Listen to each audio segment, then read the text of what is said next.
প্রাথমিক আলোচনাটা আসলে খুবই লিমিটেড রাখতে চাই। আপনাদের কনসেপ্ট নোটের মাধ্যমে আসলে আমাদের কারেকশন সার্ভিসেস অ্যাক্ট বিষয়ে যতদূর জানতে পারলাম, যেটা জনাব কোরেশি সাহেব বলছিলেন যে ফার্স্ট ড্রাফটাই 2017 এসছে। একদম সিরিয়াস প্র্যাকটিশনার অসুস্থ হলেও কোর্টে যাওয়া প্র্যাকটিশনার হিসেবেও আমি কিন্তু জানিই না যে 2017 থেকে এটা ড্রাফটের কাজ চলছে। যদিও যে প্রিজন মহোদয় বললেন যে স্টেক হোল্ডারদের সাথে অনেক আলাপ আলোচনা হয়েছে, ফলে আমার দুর্ভাগ্য যে আমার কোনোভাবেই ড্রাফট দেখারও সুযোগ হয়নি, ফলে এখন আলোচনাও করতে বসছি পুরো অন্ধকারের উপরে। কিন্তু আমার প্র্যাকটিশনার হিসেবে যে অভিজ্ঞতাগুলো আছে সেখানে এই আলোচনাগুলো তো আসলে ম্যানিফোল্ড, যেটা প্রিজনের দুজন কর্মকর্তা মহোদয়, আইজি প্রিজন এবং এডিশনাল আইজি প্রিজন মহোদয় যেটা এমফাসাইজ করলেন যে হাউজিং, ফুড এবং অ্যাকোমোডেশনের সাথে সাথে তাদের অফিসারদের বিভিন্ন রকমের সুযোগ সুবিধা, সেটা তো ডেফিনেটলি একটা দিক এবং সেটাকে তো এমফাসাইজ করা অবশ্যই দরকার।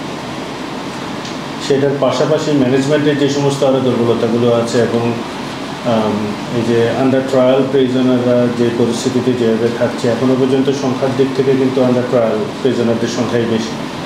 এটা খুবই ইনহিউম্যানভাবে লং টাইম তারা উইদাউট ট্রায়াল জেলের মধ্যে আটকে আছে। ফলে এটা যদিও প্রিজনের ব্যাপার না, বিষয়টা তো মৌলিক আইনের ব্যাপার এবং আদালতগুলো কীভাবে অ্যাক্ট করছে সে সমস্ত বিষয়গুলোর দিকে নজর দেওয়া এবং এটা যে ওভার পলিটিসাইজেশন যেটা হয়েছে ইভেন প্রিজনের ক্ষেত্রে আমার খুবই বড় রকমের অ্যাংজাইটি আছে। আমি একটু বড় পরিসরে হয়তো আরও বিস্তারিত বলবো। সেটা হচ্ছে একজন আসামি জামিন পাওয়ার পর যদি কোনো কারণে যদি একটু হাই ক্লাস কোনো অ্যাকিউজড হন, তাহলে তার জামিন পাওয়ার পরেও, উচ্চ আদালত থেকে জামিন পাওয়ার পরেও বের হওয়ার পরে জেলের মধ্যে যে প্রসিডিওরগুলো মেনটেন করা হয় সেটা হচ্ছে সমস্ত এজেন্সিগুলোকে জানানো হলে তারা নো অবজেকশন না দেওয়া পর্যন্ত কিন্তু ছাড়াই হয় না। এই যে প্রসেস, এই প্রসেসগুলো না জেল কোডের মধ্যে আছে, না সিপিসিতে আছে, সিআরপিসিতে আছে, কোথাও নেই। কিন্তু এটা তো পলিটিক্যালি এটাই হয়ে আসছে কিন্তু দীর্ঘ সময় ধরে। আওয়ামী লীগের এন্টায়ার পিরিয়ডে আমরা কিন্তু এটাই হতে দেখেছি এবং জেল থেকে বের হওয়ার পরেও ইনফরমেশনের ভিত্তিতে জেল গেটের সামনে থেকে আবার ধরে নিয়ে যাওয়া, বিভিন্ন রকম অন্য আরেকটা মামলাতে মিথ্যা মামলায় ফাঁসিয়ে দেওয়া, এগুলো কিন্তু খুব কমন একটা প্র্যাকটিস ছিল। কোনো না কোনো কারণে যদি পলিটিক্যাল কালার থাকে কিংবা যদি কোনো বিশেষ কোনোভাবে তিনি যদি পরিচিত ব্যক্তি হন, তাহলে তাকে এই সাফারিং ভোগ করতে হয়েছে, এটা কনফার্ম। এইটা যে 24-এর গণঅভ্যুত্থানের পর নতুন সরকার আসার পরে খুব বেশি পরিবর্তন হচ্ছে সেটাও কিন্তু আমরা দেখছি না। ফলে এগুলো আমার প্রাথমিকভাবে খুব বড় মোটা দাগে বড় জায়গা যেগুলোর উপর আমার কাজ করার অভিজ্ঞতা আছে এবং এর বাইরেও বিস্তারিত আরও অনেকগুলো আছে। আমি আপাতত সংক্ষিপ্তভাবে এটুকুই বলছি। ধন্যবাদ। ধন্যবাদ স্যার। আমি ওভারঅল আপনার এই ইস্যুটা খুবই চমৎকার একটি জায়গা আপনি ধরেছেন বেল নিয়ে, যেটা আমার অনেকগুলো অ্যাংজাইটি আছে এগুলো নিয়ে, সেগুলোকে বলবো। আমি তার আগে একটু এমফাসাইজ করতে চাই আমার পূর্ববর্তী দুজন ঢাকা বিশ্ববিদ্যালয়ের সম্মানিত শিক্ষক যে কথাগুলো বললেন, সর্বশেষ সাজাদ ভাই যে কথাগুলো বললেন, সেখানে একটা জায়গায় আমার একটু নিজের এমফাসাইজ করারও ব্যাপার আছে। আপনি দেখবেন যে আমরা জুলাইয়ের পরে যে পরিবর্তন, গণঅভ্যুত্থানের পর তারপরের যে সরকার, তাদের জন্য সবচেয়ে সহজ কাজটা কিন্তু আইন প্রণয়ন করা। এর চেয়ে সহজ কাজ তাদের সামনে আর কোনো কিছু ছিল না। Because there is no debate, no opposition, nothing. তারা চাইলে বানিয়ে দেবেন, ওনারা এগ্রি করে যাবেন এবং প্রজ্ঞাপন আকারে ছাপিয়ে দেবেন রাষ্ট্রপতির সিগনেচার। মূল যে জায়গাটা ওনারা প্রবলেম ফেস করলেন, যেটা নিয়ে সবচাইতে বেশি তৈরি ভাই বললেন, সাজাদ ভাইয়ের জায়গাটাতে এসছে ইমপ্লিমেন্টেশন। ওনারা এ পর্যন্ত যা বলেছেন, শুরুতে যা বলেছেন, কিছু ইমপ্লিমেন্টেশন করে দেখাতে পারেনি। বিশেষ করে ল অ্যান্ড অর্ডার সিচুয়েশনে কী চলছে এটা আপনারা, যেহেতু এই একই পেশায় আমরা আসলে সবাই সংশ্লিষ্ট, ফলে আমরা রীতিমতো ভুক্তভোগী দেখছি যে কীভাবে আসলে পুরো ব্যবস্থাটাকে আগের চেয়ে অনেক বাজে পর্যায়ে নিয়ে যেতে পেরেছে ইন্টারিম গভর্নমেন্ট। ফলে ইমপ্লিমেন্টেশনটা এরপরে কী হবে আসলে, এখন এই অর্ডিন্যান্স তো যে কোনোভাবে আপনারা যেটা বলেছেন এই কথাগুলোর প্রতি একদম সব রকমের সমর্থন জানিয়েও যদি বলি যে হ্যাঁ ঠিক আছে এটা পাস হয়ে যায়, এইটা একটা অর্ডিন্যান্স আকারে চলে আসুক আগামী সপ্তাহে। নির্বাচিত সরকার যখন ক্ষমতা গ্রহণ করবে, বিদ্যমান সংবিধানে যদি আমি ধরে নিই যে এখন যেভাবে আছে কিছু সংশোধন করে এগুলো এরকমই থাকবে, তাহলে তাদের প্রথম সংসদের কার্যদিবস থেকে 30 দিনের মধ্যে যদি এটাকে রেটিফাই করে থাকবে, নাহলে থাকবে না। এই যে পলিটিক্যাল উইলের কথা যেটা বললেন, পলিটিক্যাল উইলটা যদি আমার আগে থেকে ঠিক থাকে তাহলে কিন্তু আমার এনজাইটিটা থাকবে না। আমি এতগুলো এক্সারসাইজ এখানে করলাম, ওনারা ওই 30 দিনের মধ্যে রেটিফাই যদি না করেন তাহলে তো আমার পুরো কষ্টটাই পরিশ্রমটাই মাটি।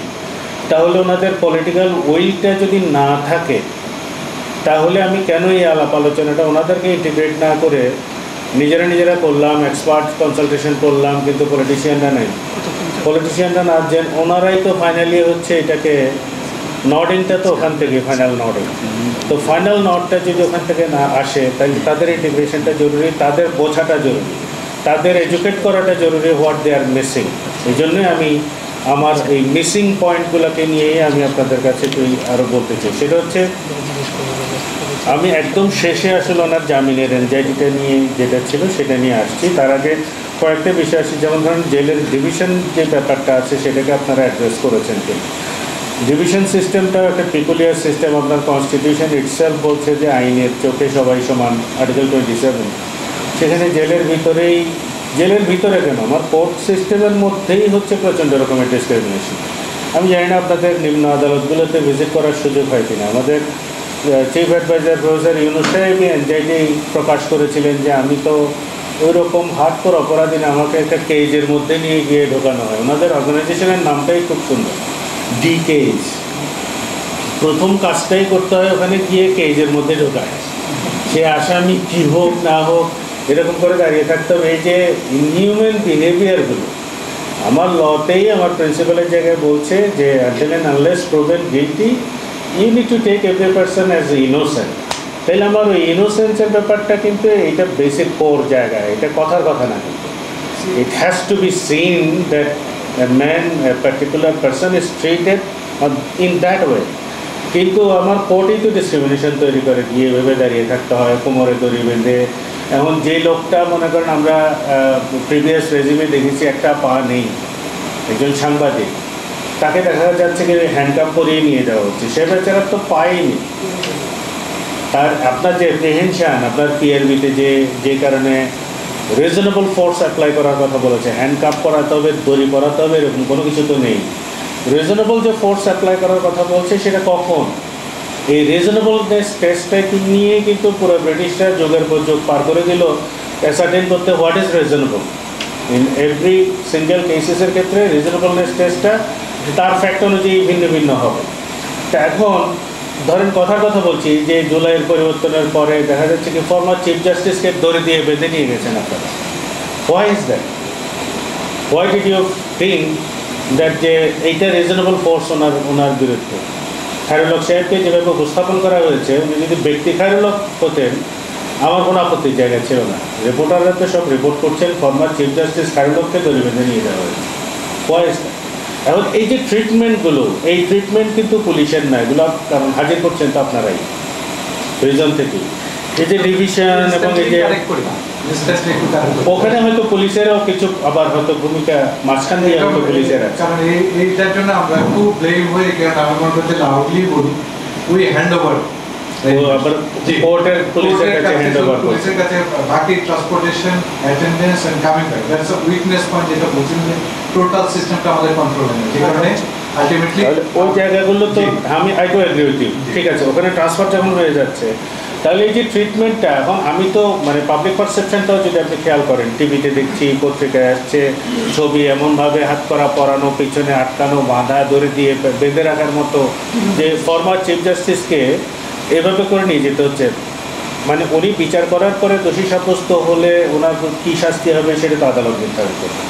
বাট এই যে ইনিশিয়াল যে আমার যে মানে জুডিশিয়াল সিস্টেমটা, ক্রিমিনাল জাস্টিস সিস্টেমটা সম্পর্কে আমার যে পাবলিক পারসেপশনটা তৈরি হচ্ছে, that is seriously negative. I don't feel very satisfied with this what I am saying. একজন প্র্যাকটিশনার হিসেবে, এই সোসাইটির একজন মানুষ হিসেবেও আমার অস্বস্তি তৈরি হয় without having any personal affinity to that particular offender or that particular person. আমার অস্বস্তি তৈরি হয় দেখছি যে একটা মানুষকে ডিগ্রেডিং ইনহিউম্যান বিহেভিয়ার না করার কথা কনস্টিটিউশনে সেফগার্ড আছে, সেটা জুডিশিয়াল প্রসেসের মধ্যেই ডিগ্রেডিং ইনহিউম্যান ট্রিটমেন্টটা দেওয়া হচ্ছে। এই জায়গাগুলোতে কোনো কিছু অ্যাড্রেস করেছেন কিনা আপনারা? ইন্টারনাল ম্যানেজমেন্টের কিছু বিষয় আমি জানি না এখন কি সিস্টেমে কেরানীগঞ্জ জেল কিংবা কাশিমপুর জেল চলছে। যখন নাজিমুদ্দিন রোডে ছিল আমাদের মাঝে মাঝেই হতো, সুযোগ হতো যাওয়ার, হয়তো কোনো না কোনো কেসের সাথে কোর্টই অনেক সময় ইনস্ট্রাক্ট করতেন। একটা ফ্যামিলি ম্যাটারে আমার খেয়াল আছে যে কোর্ট ইনস্ট্রাক্ট করেছেন যে আপনি একিউজডের সাথে উভয় পক্ষের লয়ার জেলের ভিতরে গিয়ে দেখা করে আমাকে আপডেট দেবেন কোর্টে, আমি একটা ডেট ফিক্স করে দিচ্ছি। এরকম একটা ইস্যুতে আমি এবং একজন সিনিয়র অ্যাডভোকেট সৈয়দ মাহবুব আমরা দুজনই জেলখানার ভিতরে গেছি নিজামুদ্দিন রোডে।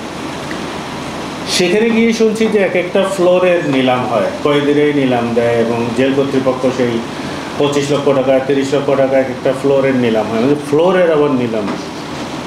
মানে সেখানে কে থাকবে, কে খাবে না সেটাও ডিসাইড করবে হচ্ছে হার্ডকোর কয়েদিরা, এবং এই টাকাটা জেল কর্তৃপক্ষই নেন এই ফ্লোরের নিলামের জন্য। এখন কেরানীগঞ্জ জেলে, সেন্ট্রাল জেলে কী করেছেন আপনারা, ওখানে ফ্লোরের এরম নিলাম চলছে কিনা আই ডোন্ট নো। চিন্তা করেন তাহলে জেলের ভিতরে ম্যানেজমেন্টটা দিয়ে দিচ্ছেন হার্ডকোর ক্রিমিনালদের উপরে। বেসিক্যালি জেল কর্তৃপক্ষের ওখানেও ম্যানেজমেন্টের তেমন কিছুই নেই। আমার যা যা প্রয়োজন, যা যা করতে হবে ওই আরেকজন হার্ডকোর ক্রিমিনালের কাছ থেকেই পারমিশন নিয়ে করতে হবে, that he has been authorised by the jail authority.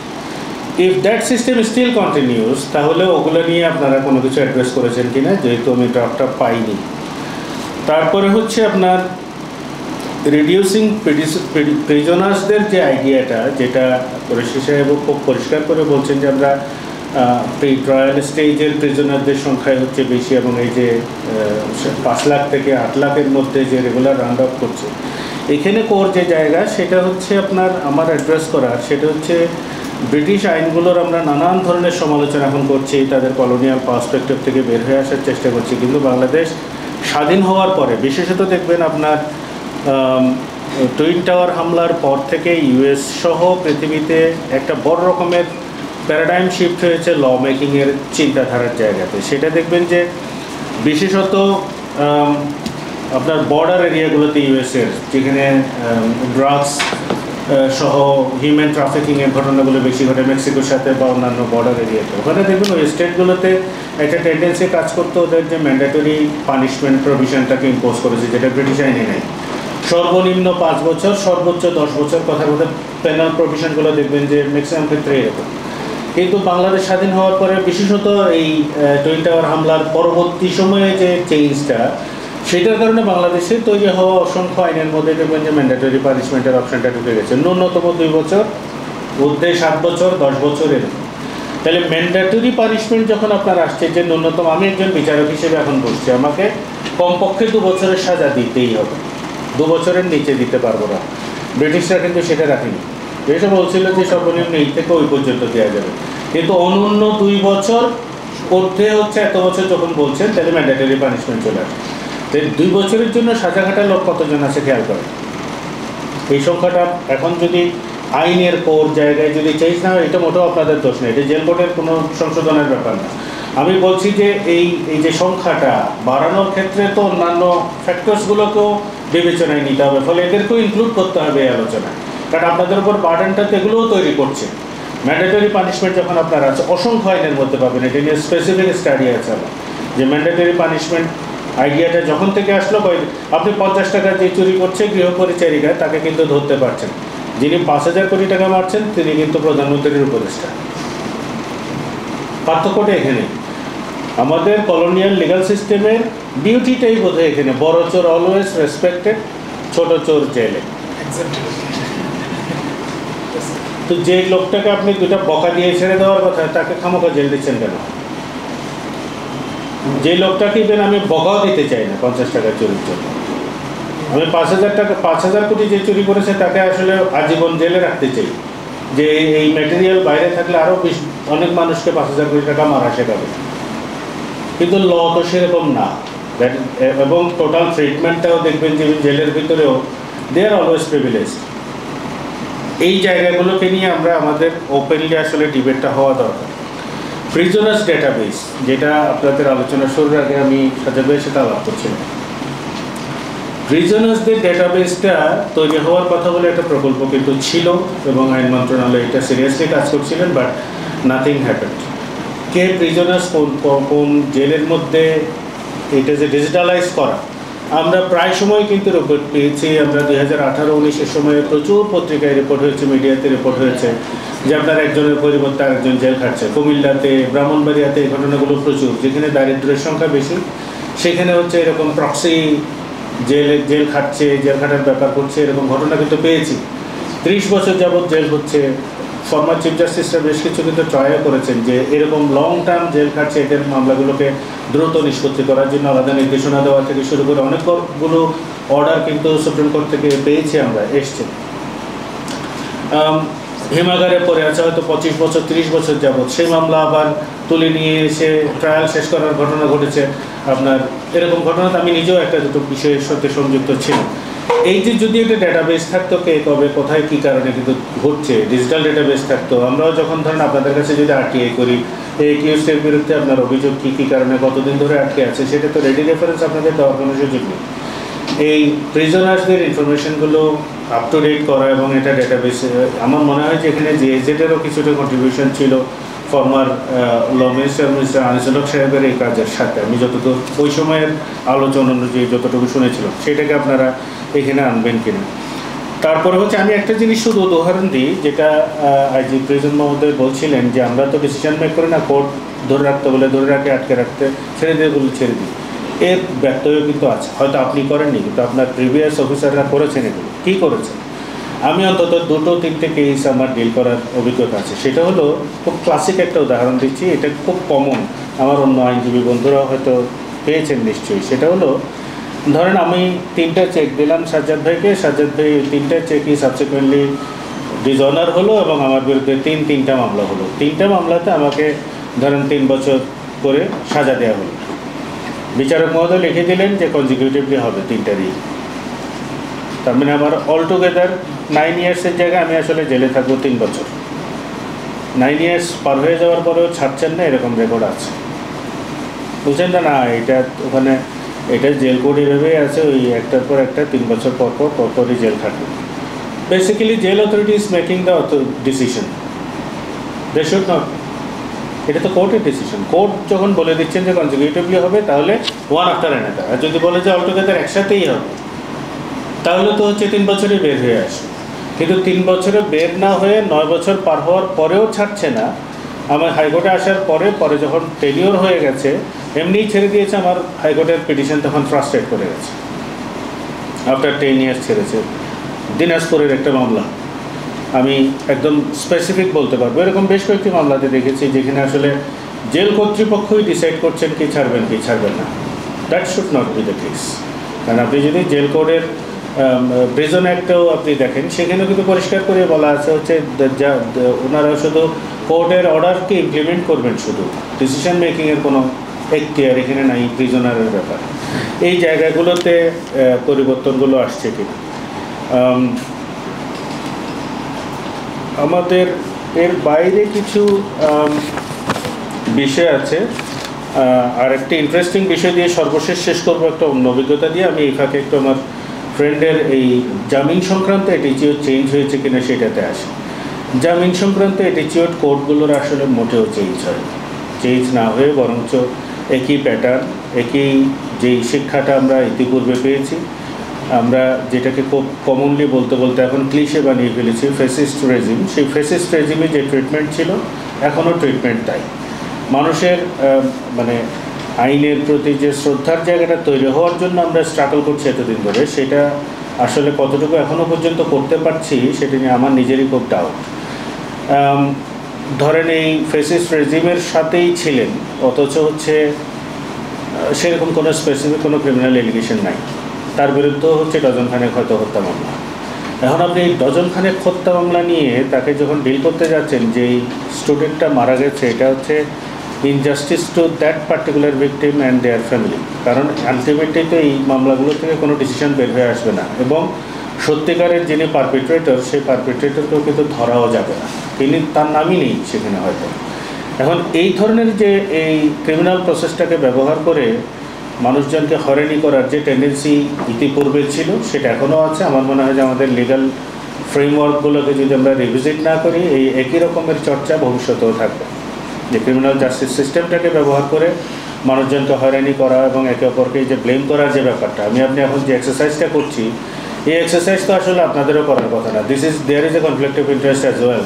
আপনারাই জেলের আইনের পরিবর্তন করে ড্রাফট সাজেস্ট করছেন। It should be someone else. Not you. আপনাদের তো কনফ্লিক্ট অফ ইন্টারেস্ট ডেভেলপ করবে, আপনারা তো আপনাদের সুবিধা চেয়ে অনেক কিছু সেখানে সংযুক্ত করবেন। Please don't be offended. আমি ইয়ে জায়গাতে অন প্রিন্সিপাল আলোচনাটা করছি যে আপনারা যখন নিজেরা সাজেস্ট করবেন তখন তো নিজেদের বেনিফিট চাইবেনই। So why should you take that blame?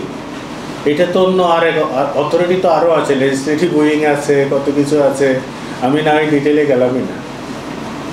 আরও অনেক মানুষ আছে, ডেজিগনেটেড পিপলরা আছে যারা এটা করার কথা, but they didn't bother about it. So you had to think about it. আপনাদেরকে চিন্তা করতে হচ্ছে, জিআইজেডের পরিষেবাকে হয়রান হয়ে যেতে হচ্ছে, যেটা আমার স্টেটের ফাংশন হয়ে এনজিও হয়ে চিন্তা করতে করতে ওনার চুল কমিয়ে ফেলছেন। It should not B.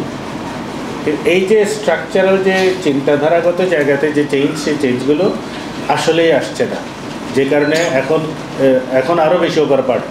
আপনারা এখানে যে সংখ্যাটা উল্লেখ করেছে যে 80,000-এর মতো, আই মিন ডাউট যে 80,000 না আসলে বেশি আরও। আমার কিন্তু মনে সন্দেহ থাকে এখন, যে মনে হয় সংখ্যাটা আরও মনে হয় বেশি। আপনারা লজ্জায় বোধহয় কম করে বলছেন, যা দেখছি আর কি। সরি, মানে আমি being a citizen of this country বলছি, নট এজ এ লয়ার। আমার খুবই সন্দেহ হয় যে সংখ্যাটা মনে অনেক বেশি। আপনারা কম আকার সংখ্যাটা কিন্তু একটা রাজনীতির অংশ। মারা গেলে আওয়ামী লীগ সবসময় আওয়ামী লীগ আমলে আমরা সংখ্যা কম করে বলতে দেখতাম, সেটা গার্মেন্টসের, সেটা তাজরিন গার্মেন্টস হোক কিংবা রানা প্লাজার মারা যাওয়ার ঘটনা হোক, সংখ্যা কিন্তু একটা রাজনীতির অংশ, কমিয়ে বলা হয় সবসময়। হ্যাঁ, আপনারাও কমিয়ে বলছেন কিনা আই ডোন্ট নো। তো এইটা একটা ইন্টারেস্টিং বিট। আমি আউট অফ দ্য কনটেক্সট একটা ট্রিটমেন্টের কথা যখন হচ্ছিল, যে ক্রিমিনাল জাস্টিস সিস্টেমের ট্রিটমেন্ট, আমি মোটিভেটের সাথে সম্পর্কিত না, শুধু অনুমতি দিন 1 মিনিট বলে শেষ করি। আমার একটা অভিজ্ঞতা হয়েছিল কোর্ট মার্শালে সিভিল লয়ার হিসেবে কাজ করার। সেটা হচ্ছে ইশরাক আহমেদ বলে একজন মালয়েশিয়া থেকে বসে মিউটিনি করার চেষ্টা করছিলেন 2011-12 সালের দিকে, শেখ হাসিনা সরকার উৎখাতের ষড়যন্ত্রের মামলা। সেখানে আমি একজন ব্রিগেডিয়ার জেনারেলকে রিপ্রেজেন্ট করার সুযোগ হয়েছিল, তো আর্মি চিফের with written permission of the army chief. তা আমি I am not going in detail of that proceeding because এটা হচ্ছে প্রিভিলেজ কমিউনিকেশন। আমি শুধু যাচ্ছি হচ্ছে ওখানে কোর্ট মার্শালে কী হয় সেটা। কোর্ট মার্শালে বসার আগে প্রত্যেক অ্যাকিউজডের স্বাস্থ্য পরীক্ষা করা হয়, ডাক্তার এসে স্বাস্থ্য পরীক্ষা করে। তো ব্রিগেডিয়ার জেনারেল সাহেব জিজ্ঞেস করছিলেন, হ্যাঁ কী অবস্থা, কেমন আছেন? তো দেখলাম বিপি মাপা থেকে শুরু করে ওজন মাপা সবই হয়। তো সব করার পরে একসাথে ব্রেকফাস্টও করতে হবে সবাইকে। ব্রেকফাস্ট করার পরে গিয়ে হচ্ছে বিচার, ওই কোর্টের কার্যক্রম শুরু হবে। সিভিল কোর্টে হচ্ছে পাড়া দিয়ে ধরে এরকম করে ঝুলিয়ে নিয়ে এসে পেচমোড়া করে বেঁধে কোর্টে উপস্থাপন করে। এই ডিফারেন্ট ট্রিটমেন্টের মধ্যে এই দেশটা এখনো পর্যন্ত চলছে। I like that treatment. Apparently, sorry আমি একটু ইন্টারাপ্ট করছি, কিন্তু জনপরিসরে কিন্তু কোর্ট মার্শাল নিয়ে নেগেটিভিটি বেশি, খেয়াল করে। তাহলে আমাদের এই অসুস্থতাই কিন্তু আমরা ছড়াচ্ছি, রিয়েলিটিটা কিন্তু জানতে দিচ্ছি না আমরা কাউকে। আমি কাজ না করলে তো আমিও জানতাম না। I was privileged, probably the only one lawyer who had that opportunity. Iqbal Karim Bhuiya was the chief at that time. Owner written permission পেয়ে, এবং দেখবেন যে ওখানে একটা রিটেন আপনাদের জেড ডিপার্টমেন্টে 42 পেজের একটা লিগাল আর্গুমেন্ট এখন ওরা রীতিমতো প্রিজার্ভ করেছে। That was prepared by me and he got released. That is also the first time in the history in Bangladesh যে ফেল কোর্ট মার্শাল থেকে কেউ পানিশমেন্ট না পেয়ে ফেরত আসছেন। না, there are instances, court martial হলেই যে সব না, এই ইস্যুতে এরকম ঘটনা সেন্সিটিভ একটা ঘটনায় বাট কোর্ট মার্শাল কিন্তু মানে যেটা হচ্ছে আপনি যেটা বললেন পারসেপশন, মানে এদার হ্যাং অথবা ফায়ারিং স্কোয়াডের শুনতে নো, কোর্ট মার্শাল কিন্তু প্রচুর রিলিজ হয়। এবং আমি বলবো যে দ্যাট ইজ দ্য বিউটি, মানে যে একটা লম্বা, মাঝে মধ্যে আমরাও বিরক্ত হয়ে যায়, এত কিছু কি করার আছে যে এত লম্বা প্রসেস দিয়ে যান, মানে ফলো দ্য প্রসিডিউরস এবং রিলিজ হন, কিন্তু অনেকেই মুক্তি পান, এটা আমি দেখেছি। It's not all found guilty, তা কিন্তু মানে ওই যে ভুল ধারণা আর কি। একটা সাপ্লিমেন্টারি কোয়েশ্চেন, তাহলে আপনারা আইজি প্রিজন কিন্তু মিলিটারি ব্যাক্ট যারা তারাই, তাহলে এই প্র্যাকটিসটা কেন আমরা এই জায়গায় যেন ট্রান্সমিট হয় সেই কাজটুকু মানে কেউ করেন, আপনারা করবেন কিনা আর কি, দেখেন একটু চেষ্টা করেন, অ্যাটলিস্ট একটা ইন্ডিকেটর আমরা আগাই।